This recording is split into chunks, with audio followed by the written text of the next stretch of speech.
नमस्कार, बहुत स्वागत है आप सभी का हमारे इस खास बुलेटिन में। मैं हूं आपके साथ ज्योति यादव। चलिए बुलेटिन की शुरुआत करेंगे इस वक्त की बड़ी और अहम जानकारी के साथ। मौसम से जुड़ी ये बड़ी खबर सामने आ रही है, जहां राजस्थान में अगले 3 दिनों तक शीतलहर का प्रभाव रहेगा। बीकानेर, जयपुर और भरतपुर में 2 से 3 डिग्री तक तापमान गिर सकता है। तापमान में गिरावट को लेकर शिक्षा विभाग जो है वो पूरी तरह से अलर्ट पर है। ये बड़ी जानकारी राजस्थान से। और राजस्थान के 20 जिलों में स्कूलों की छुट्टियां जो है वो बढ़ा दी गई हैं। 11 जनवरी से मौसम में बदलाव और हल्की बारिश के आसार जो है वो देखने को मिल रहे हैं। मौसम विभाग ने अलर्ट जारी कर दिया है, लोगों से सावधान रहने की अपील है।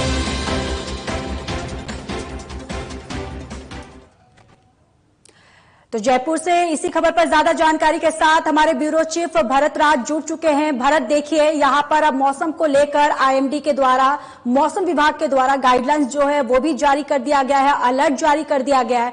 फिलहाल वहां पर तापमान जो है उसमें क्या कुछ देखने को मिल रहा है?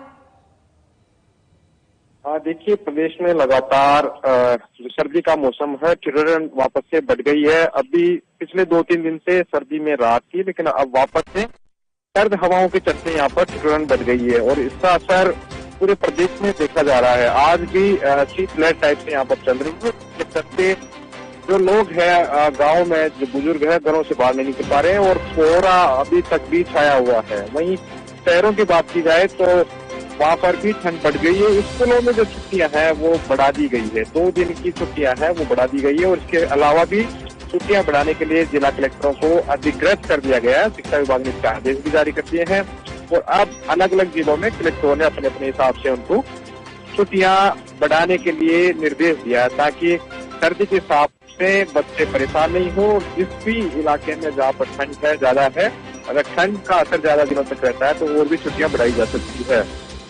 राजधानी की बात की जाए तो यहाँ पर कल भी ठंडी हवाएं चली थी, कोहरा छाया रहा था। जगतपुरा, आगरा रोड या नागौरियन, दिल्ली रोड, आमेर इलाके में देखा जाए तो दोपहर लगभग 11-12 बजे तक कोहरा था और उसके बाद में धूप निकलने से हालांकि लोगों ने राहत की सांस ली थी। और 10 जनवरी से वापस से माहौल के आसार जताए जा रहे हैं। मौसम विभाग ने इसको लेकर कहा कि पश्चिमी विक्षोभ वापस से सक्रिय हुआ है, जिससे 10 से 12 जनवरी के बीच जयपुर, भरतपुर, बीकानेर, अजमेर संभाग में बादल छाए रहेंगे और अगले दिनों तक वहाँ पर कुछ बारिश भी हो सकती है। तो ये मौसम विभाग ने बताया। तो माना जा रहा है कि अगले 1-2 दिन और भी ठंड रहने के आसार फिलहाल जताए जा रहे हैं। जी भरद्वाज, भरतराज, जिस तरीके से आप बता रहे हैं कि लगातार प्रशासन की तरफ से यहाँ पर पूरी जो तैयारियां है वो भी की जा रही है, बच्चों की छुट्टियां जो है वो भी बढ़ा दी गई है, लेकिन मैं भी आपसे ये जानना चाहूंगी कि बच्चों की छुट्टियां जो है वो आखिर कब तक के लिए बढ़ाई गई हैं? देखिए, छुट्टियां बढ़ाने के लिए अलग अलग जिला कलेक्टर है, उनको अधिकृत किया गया है। अगर वहां पर ठंड बढ़ती है तो और भी छुट्टियां बढ़ाई जा सकती है, उसके लिए कलेक्टर निर्णय लेंगे। लेकिन फिलहाल अभी 2 दिन के लिए छुट्टियां बढ़ाई गई है। 2 दिन प्रदेश में कलेक्टरों ने छुट्टियां बढ़ाई ताकि बच्चों को ठंड में परेशानी नहीं हो। जयपुर में भी 2 दिन के लिए 7 और 8 जनवरी तक बच्चों की छुट्टियां बढ़ाई गई है और आगे अगर ठंड रहती है, ठिठुरन बढ़ती है तो बच्चों की छुट्टियां बढ़ाने के लिए कलेक्टरों को अधिकृत किया गया। जी बिल्कुल। तो देखिए यहाँ पर मौसम विभाग जो है पूरी तरह से अलर्ट है और यहाँ पर मौसम विभाग के द्वारा गाइडलाइन जो है और अलर्ट जो है वो भी जारी कर दिया गया है। भरतराज, बहुत बहुत धन्यवाद हम तक और हमारे दर्शकों तक सारी जानकारी साझा करने के लिए। चलिए खबरों में अब आगे बढ़ते हैं। राज्यपाल हरिभाऊ बागड़े ने सोमवार को छत्रपति संभाजीनगर स्थित सृजन शैक्षणिक प्रतिष्ठान बिडकिन के नवनिर्मित सभागार का लोकार्पण किया। इस दौरान उन्होंने दानदाता उद्यमियों का सम्मान भी किया। राज्यपाल ने कहा कि शिक्षा के लिए दिया दान सबसे बड़ा दान है। उन्होंने शिक्षा के प्रसार को पुण्य कर्म बताते हुए कहा कि जिस समाज में शिक्षा के अवसर बढ़ते हैं वही विकास होता है। उन्होंने दानदाताओं को सम्मानित करते हुए शैक्षिक क्षेत्र में उनके अवदान को अनुकरणीय बताया। उन्होंने इस अवसर पर सृजन पुस्तिका का भी विमोचन किया है और राज्यपाल ने छात्र छात्राओं को खूब पढ़ने और जीवन में आगे बढ़ने का भी आह्वान किया। आपको बताते चले कि राज्यपाल ने सोमवार को छत्रपति संभाजीनगर के गन्नौरी गांव में भारत पेट्रोलियम के पेट्रोल पंप का भी लोकार्पण किया।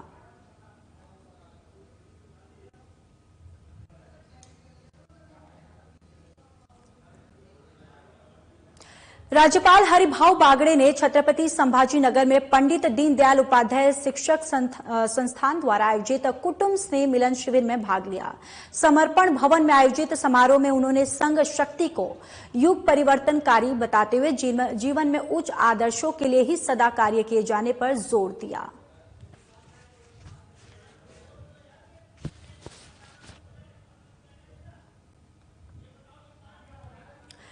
मुख्यमंत्री भजनलाल शर्मा की तरफ से सूफी संत हजरत ख्वाजा मोइनुद्दीन चिश्ती के 813वें उर्स पर अजमेर स्थित ख्वाजा साहब के आस्थाने पर आज 3 बजे चादर पेश की जाएगी। इसको लेकर सीएम शर्मा ने मुख्यमंत्री निवास पर बीजेपी अल्पसंख्यक मोर्चे के प्रदेश अध्यक्ष हमीद खान मेवाती को चादर सौंपी और रवाना किया। बताते चले कि मेवाती मंगलवार दोपहर 3 बजे यानी आज चादर पेश करेंगे और बुलंद दरवाजे से मुख्यमंत्री शर्मा का संदेश पढ़ेंगे। इसको लेकर मुख्यमंत्री ने कहा कि हिंदुस्तान की सरजमी पर हजरत ख्वाजा मोइनुद्दीन चिश्ती गरीब ने समाज के कमजोर, गरीब और बेसहारा लोगों की खिदमत करने और एक दूसरे के साथ आपसी भाईचारा कायम करने पर जोर दिया है। उन्होंने ख्वाजा साहब के आस्थाने पर आने वाले तमाम जायरीन और प्रदेशवासियों को उर्स की मुबारकबाद दी।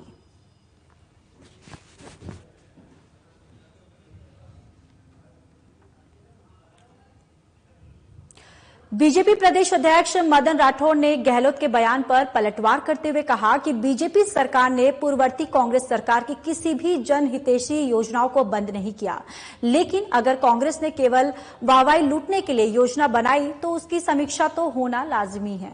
गहलोत सरकार ने 5 साल तक ईआरसीपी जैसी महत्वपूर्ण परियोजनाओं को अटकाए रखा, लेकिन बीजेपी सरकार के आने के बाद सबसे पहले ईआरसीपी परियोजना पर कार्य किया और एएमयू के बाद टेंडर प्रक्रिया जो है उसे शुरू करने का ऐतिहासिक कार्य किया। बीजेपी प्रदेश अध्यक्ष मदन राठौड़ ने कहा कि कांग्रेस बांसवाड़ा में आंदोलन कर रही है। बांसवाड़ा, डूंगरपुर और 84 में कांग्रेसी नेता अपनी जमानत तक नहीं बचा पाए। हाल ही में हुए चुनाव में जमानत ने उनको हकीकत बता दी थी।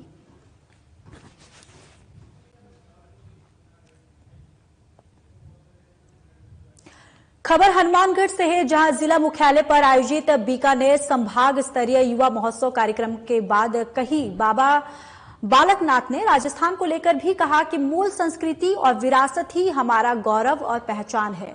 तिजारा विधायक बाबा बालकनाथ ने कहा कि हर मस्जिद में मंदिर ढूंढा नहीं जा रहा, बल्कि मंदिर पहले से है। ये भारत भूमि है जो सनातन धर्म को मानने वालों की ही है और यहाँ पर तो मंदिर ही मिलेगा। यहाँ पर सृष्टि के निर्माण से लेकर वर्तमान समय तक कई देवी देवताओं और सिद्ध महापुरुषों ने अवतार लिए और समाज और दुनिया को ज्ञान धर्म के पथ पर आगे बढ़ाने का सम्मान मार्ग दिखाया। विधायक ने कहा कि हम कण कण में भगवान को पूजते हैं। हम तो वायु हैं तो वायु देवता को पूजते हैं, पत्थर के अंदर भी हम भगवान को पूजते हैं, मिट्टी को भी मां के रूप में पूजते हैं।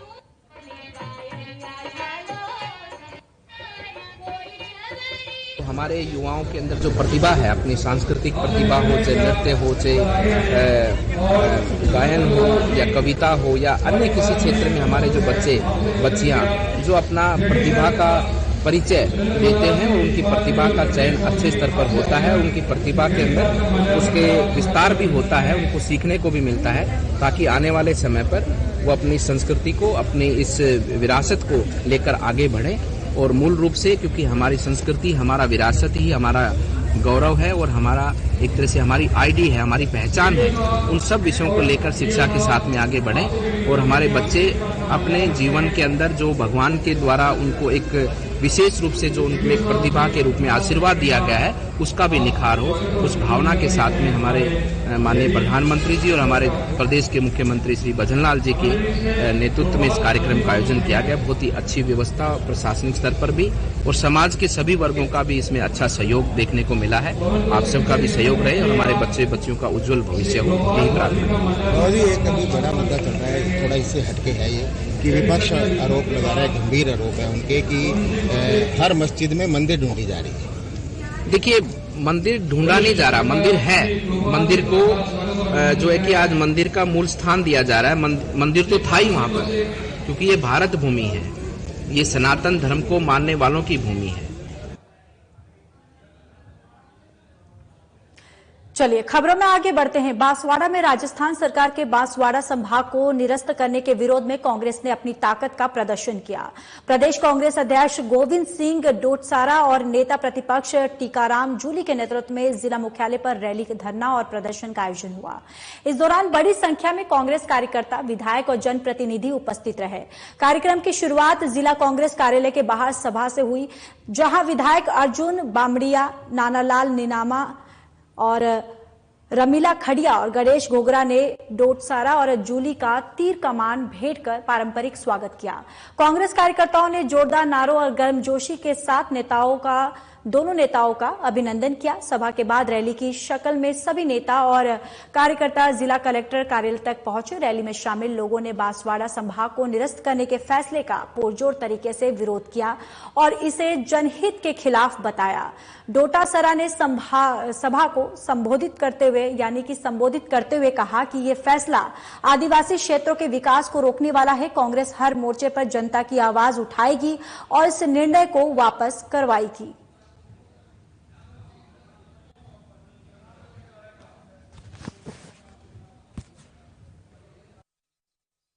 है जो वादे किए थे उस पे तो काम कर नहीं रही है और बनते ही इन्होंने कहा कि कांग्रेस के 800 स्कीमों का 800 कामों की हम समीक्षा करेंगे और पहली जो समीक्षा की है उन्होंने जिले 9 और संभाग 3 खत्म करने का काम किया है और दूसरी समीक्षा ये कर रहे हैं कि जो गरीब के बेटे के लिए इंग्लिश मीडियम स्कूल है 3737 चालू है, 7.25 लाख बच्चे पढ़ रहे हैं, उनको खत्म करने का काम कर रहे हैं। तो ये जो जन विरोधी कार्य कर रहे हैं उनके खिलाफ जन आंदोलन हो रहा है और उस जन आंदोलन में कांग्रेस भी अपनी भूमिका निभा रही है और कांग्रेस के नेता कार्यकर्ताओं ने, संगठन ने आज ये कार्यक्रम किया था कि हमारा हक है बांसवाड़ा का संभाग, उसको हम छीनने नहीं देंगे, वापस लेके रहेंगे।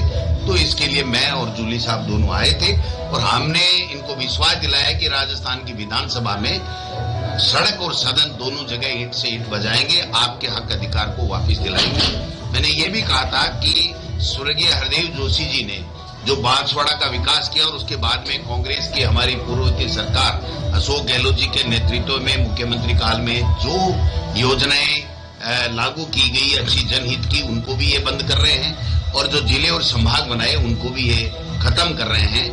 ये पर्ची से चलने वाली सरकार है, जो पर्ची ऊपर से आती है उसके मुताबिक ये चलते हैं, इनका खुद का विवेक नहीं है। आप बताइए कि इतना बड़ा फैसला कि एक संभाग बांसवाड़ा को मिला जो उसका अधिकार था, उसको इन्होंने एक झटके में खत्म कर दिया। तो इसके लिए जन आंदोलन हो रहा है। हर पार्टी, हर कार्यकर्ता, हर नौजवान, हर महिला, मातृशक्ति सब इस निर्णय के खिलाफ अपना आक्रोश प्रकट कर रहे हैं। राज कांग्रेस के लोगों ने भी आक्रोश प्रकट किया और ये जन आंदोलन बनेगा, कितना भी लंबा चले। बांसवाड़ा का और राजस्थान के जो जिले और संभाग खत्म किए वो लोग अपना अधिकार वापस लेके रहेंगे। कांग्रेस नेता पूर्व मंत्री प्रताप सिंह खाचरियावास ने कहा कि पेपर लीक माफिया पूरी तरह से सक्रिय होकर पेपर लीक कर रहा है। नेशनल सीडर्स कॉर्पोरेशन लिमिटेड की एग्री ट्रेनिंग भर्ती परीक्षा में नकल कर रही गैंग के 14 लोगों को गिरफ्तार किया गया। बीजेपी सरकार के सारे दावे फेल हो गए। मुख्यमंत्री भजनलाल शर्मा बहुत चिल्लाकर बड़े बड़े दावे कर रहे थे। अब उन्हें जवाब देना चाहिए कि इस गैंग ने ये माना है और परीक्षाओं में भी उन्होंने पेपर लीक करने और नकल करने में बड़ी भूमिका निभाई है। बीजेपी सरकार के नेता और बड़बोले मंत्री बड़े बड़े दावे करते हैं और आज भी खुलेआम बीजेपी सरकार आशीर्वाद से पेपर लीक माफिया नकल करवा रहा है, पेपर लीक कर रहा है और बीजेपी सरकार के नेता सिर्फ बड़े बड़े भाषण दे रहे हैं। खाचरियावास ने कहा कि अब मुख्यमंत्री और उनकी सरकार को जवाब देना चाहिए। इस पेपर लीक के लिए बीजेपी की सरकार जिम्मेदार है। ऑनलाइन एग्जाम में राजस्थान में पेपर लीक गैंग सक्रिय हो गई है। अब ऑनलाइन एग्जाम पर पूरी तरह से सवाल खड़े हो गए हैं। सरकार जहां भी ऑनलाइन एग्जाम कर रही है वो सब चेक किए जाने चाहिए, क्योंकि सरकार ने जिन प्राइवेट कंपनियों को ऑनलाइन एग्जाम का पावर दिए हैं उनकी जांच होनी चाहिए। में नेशनल सीड कॉर्पोरेशन की एग्री ट्रेनिंग भर्ती परीक्षा के ऑनलाइन एग्जाम में नकल हो गई और नकल करने वालों को जयपुर की पुलिस ने पकड़ा भी। आप मुझे ये बताइए, राजस्थान के मुख्यमंत्री भजनलाल जी शर्मा कम से कम अपने 1 वर्ष के शासन में 200 बार अपने भाषण में बड़े चिल्लाकर पेपर लीक के खिलाफ भाषण दे चुके। अब कराइए सीबीआई से जांच, कुछ करके दिखाइए और कई बड़े लोगों के नामों का खुलासा होगा। मुख्यमंत्री जी, ये भाजपा सरकार की मेहरबानी से नकल हो रही है। अब ऑनलाइन एग्जाम के लिए आपने जिन प्राइवेट कंपनियों को अधिकृत कर दिया, अब ऑनलाइन एग्जाम की भी पूरी पोल खुल गई। ये बहुत बड़ी गैंग सक्रिय है, आपके राज्य में गैंग पनपी है, क्योंकि आपके बड़बोले नेता बोलते ज्यादा है, काम कम करते हैं। आपका आरोप अपोजिशन पर, विपक्ष पर आरोप लगाने में आपको बहुत मजा आता है, लेकिन काम करने में आपकी रुचि कम है। ये गैंग पकड़ी गई है, इसके लिए भाजपा सरकार जिम्मेदार है। सामने आइए, जांच कराइए, सच्चाई और सरकार को अपना पक्ष रखना चाहिए। ये जो पेपर लीक हुआ है नेशनल सीड कॉर्पोरेशन का ऑनलाइन एग्जाम एग्री टेस्ट का, ये इसके लिए आप जिम्मेदार है, भाजपा सरकार जिम्मेदार है। भाजपा सरकार को सामने आना चाहिए। और अब ये एक मामला पकड़ा गया, बहुत मामले खुलेंगे, क्योंकि राजस्थान में पेपर लीक माफिया भाजपा की सरकार के आशीर्वाद से। तो टोंक जिला मुख्यालय पर यातायात पुलिस ने नए साल पर अभिनव पहल की है। ट्रैफिक नियमों का उल्लंघन करने वालों को टोंक की यातायात पुलिस प्रभारी भैरोलाल जाट ने फूल भेंट करके समझाया है कि बिना सीट बेल्ट और हेलमेट बाइक चलाने वाले युवाओं और तेज रफ्तार में वाहन चलाने वाले वाहन चालकों के खिलाफ पूरे जिले में जागरूकता अभियान चलाया जा रहा है। इसके तहत युवाओं से समझाइश की गई है कि यातायात प्रभारी ने आज टोंक घंटाघर चौराहा सहित कई जगह चालान के साथ ही गुलाब का फूल देकर समझाइश की है।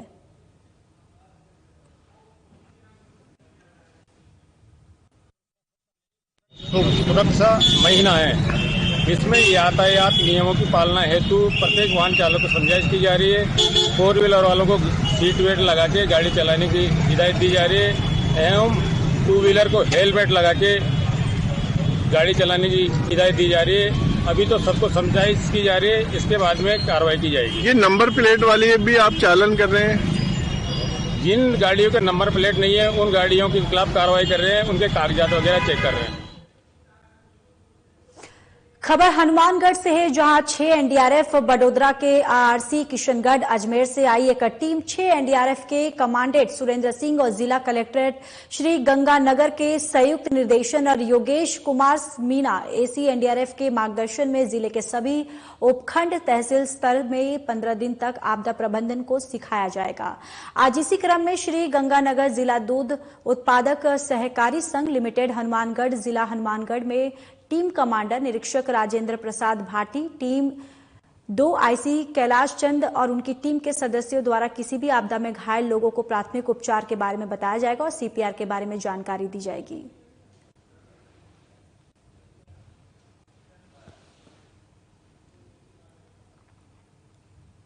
खबर हनुमानगढ़ से है, जहां गुरु गोविंद सिंह जयंती के उपलक्ष्य पर सीडब्ल्यूसी मजिस्ट्रेट ने, आपको बताते चले कि जितेंद्र गोयल की प्रेरणा से आज ईंट भट्टों पर कार्यरत श्रमिकों के बच्चों को सर्दी के बचाव के लिए गर्म वस्त्र और पाठ्य सामग्री वितरण कर मनाया गया।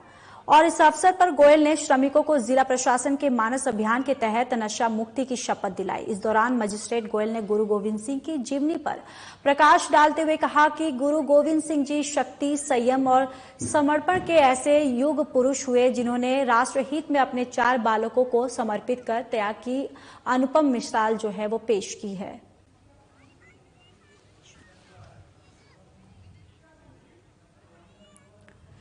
खबर हनुमानगढ़ से है,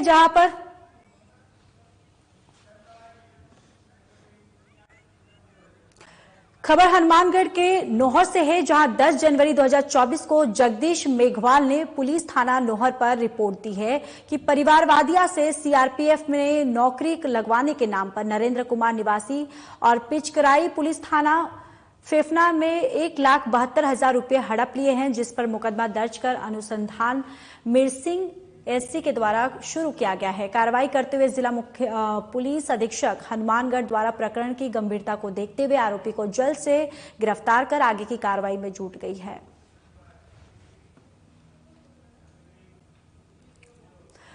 उप मुख्यमंत्री दिया कुमारी सी के बिरला हॉस्पिटल और सीएएचओ के संयुक्त तत्वावधान में आयोजित क्वालिटी कॉन्क्लेव 2.0 में शामिल हुई और इस दौरान उन्होंने चिकित्सा और शिक्षा के क्षेत्र में चिकित्सा सेवाओं की गुणवत्ता और सुधार की दिशा किए जा रहे नवाचार को प्रशंसा की है। उन्होंने कहा कि प्रधानमंत्री नरेंद्र मोदी के मार्गदर्शन और मुख्यमंत्री भजनलाल शर्मा के कुशल नेतृत्व में राजस्थान में डबल इंजन की बीजेपी सरकार चिकित्सा क्षेत्र में निरंतर प्रयासरत है और प्रदेश के नागरिकों को बेहतर स्वास्थ्य सेवाएं प्रदान करने के लिए संकल्पबद्ध है। कार्यक्रम में सीके बिरला अस्पताल के सीईओ विपुल जैन, वाइस प्रेसिडेंट अनुभव सुखवानी, चिकित्सा सेवाओं के उपाध्यक्ष डॉक्टर समीर सिंह, अधीक्षक डॉक्टर सुहासिनी जैन समेत स्वास्थ्य के क्षेत्र में उत्कृष्ट कार्य कर रहे महानुभाव जो हैं वो सभी उपस्थित रहे।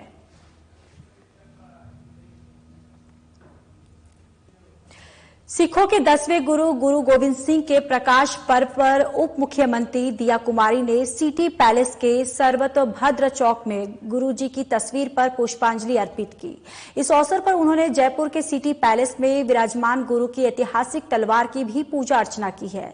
इस दौरान उन्होंने कहा कि गुरु गोविंद सिंह जी का त्याग, बलिदान और शौर्य की गाथा हम सबको सदैव प्रेरित करती रहेगी। इसके बाद शब्द कीर्तन का आयोजन किया गया। गुरु गोविंद सिंह जी के प्रकाश पर्व पर ये तलवार सिटी पैलेस के सर्वतोभद्र चौक में आगंतुकों को और पर्यटकों और आमजन के दर्शन के लिए रखी गई है। और गौरतलब है कि गुरु गोविंद सिंह ने कुछ समय नाहन में व्यतीत किया था। तब नाहन छोड़ते समय उन्होंने अपनी निजी तलवार तत्कालीन शासक को स्मृति चिन्ह के रूप में उनको सौंप दी थी।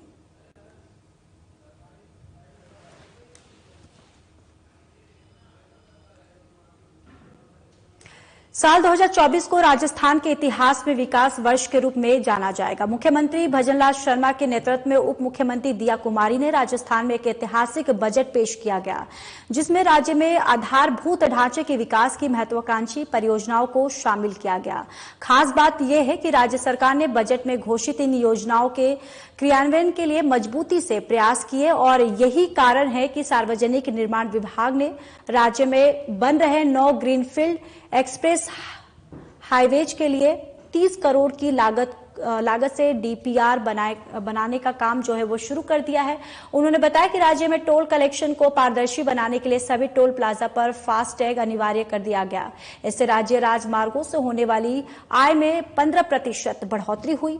और दिया कुमारी ने कहा कि फास्टैग से टोल कलेक्शन का फैसला राजस्थान में पीपी मोड पर आधारभूत ढांचे के विकास में एक दूरगामी फैसला साबित होगा।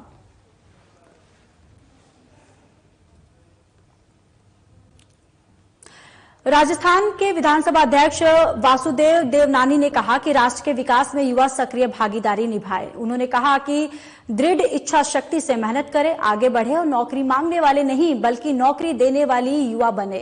युवा शक्ति अदम्य होती है, उसमें अपार ऊर्जा होती है। देवनानी रविवार को पाली में युवाओं को संबोधित कर रहे थे। उन्होंने कहा कि सामाजिक परिवर्तन युवा ही ला सकते हैं। राष्ट्रीय शिक्षा नीति के तहत युवा स्वयं को इस प्रकार तैयार करे कि वे लोगों को नौकरी दे सके। विद्यार्थी परिषद लगभग 75 साल अमृतकाल को पूरा कर रही है और इस संगठन जो एक समय 5 विद्यार्थियों ने मिलकर के बढ़ाया था, वह आज छोटा सा नन्हा पौधा आज वृक्ष को देखता है। देश भर में 55 लाख से अधिक इसके सदस्य हैं। ऐसे युवा शक्ति जो एक तरह से राष्ट्र शक्ति है, उसका आज अधिवेशन में जहाँ पे शिक्षा को लेकर के कोई प्रस्ताव भी विद्यार्थी संगठन पारित करेगा, लेकिन साथ में विद्यार्थी परिषद केवल एक छात्र संगठन ही परिसर के लिए नहीं है, लेकिन वे समाज के बदलाव के वाहक हैं, सामाजिक परिवर्तन के वाहक हैं और साथ में राष्ट्रवाद को लेकर के चले। हमने कश्मीर से लेकर के धारा 370 से लेकर के कई आंदोलन विद्यार्थी परिषद ने किए, शैक्षिक में परिवर्तन किया। जैसा विश्व का सबसे बड़ा ये छात्र संगठन है, इसे नई दिशा इसे देश को दिखाई है। और जो शिक्षा नीति है जो राष्ट्रीय, उसको भी देख करके बनाया है, उसको एक परिसर में ले जाए, उसे देशभक्त युवक तैयार हो और वे स्वावलंबी बने, ताकि नौकरी मांगने वाले नहीं, नौकरी देने वाले छात्र बने। और इस राष्ट्र के सामने जो कई चुनौतियां हैं, चाहे वो सामाजिक हैं, चाहे आस पड़ोस की चुनौतियां हैं, चाहे वामपंथियों की चुनौतियां हैं, इन सब चुनौतियों का मुकाबला करने के लिए राष्ट्रवादी संगठन निरंतर आगे बढ़ता रहे।